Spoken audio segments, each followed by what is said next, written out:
The first step in really being successful at listening in business, you've got to stack the deck in your favor. That means eliminating needless distractions. Every workplace is filled with distractions. Now, you can have a workplace at home and your distraction, kids, dogs, telephones in another part of the house. You could be in a big office place and have an open space and there's all sorts of people around you. So you've got to do whatever it takes to minimize other sounds. So if that means going to another part of the house, if that means going to a private conference room, if you're listening to someone over the phone, if it's a face-to-face meeting, going to a quiet place. Anything you can do to minimize any sound other than that person's voice is going to enhance your chances of listening and understanding and remembering. That's really what it's all about.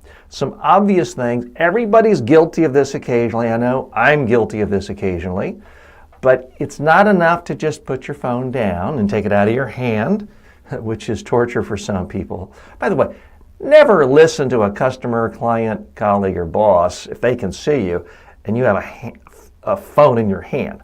That's sending a clear-cut message. You're not very important. I'm not really listening to you. I'm waiting for something better.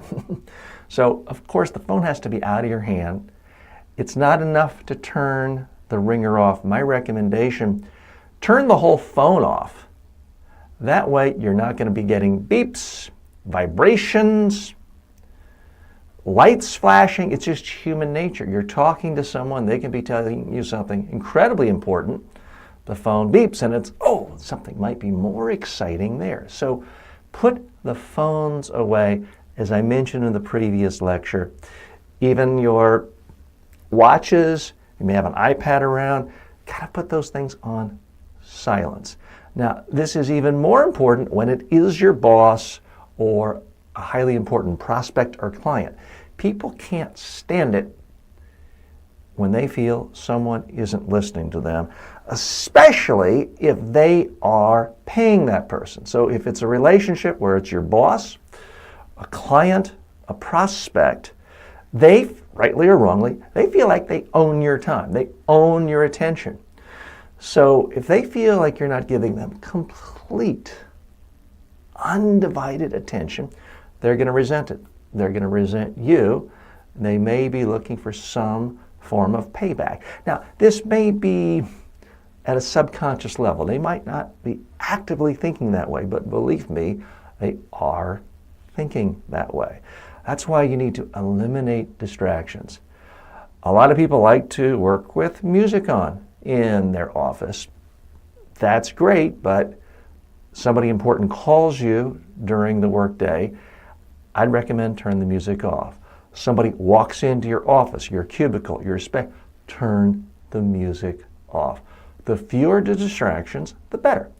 All the research shows that human beings are actually horrible at multitasking. We all think we're great, we're horrible. If you doubt me, look at the statistics of teenagers and other people texting while driving.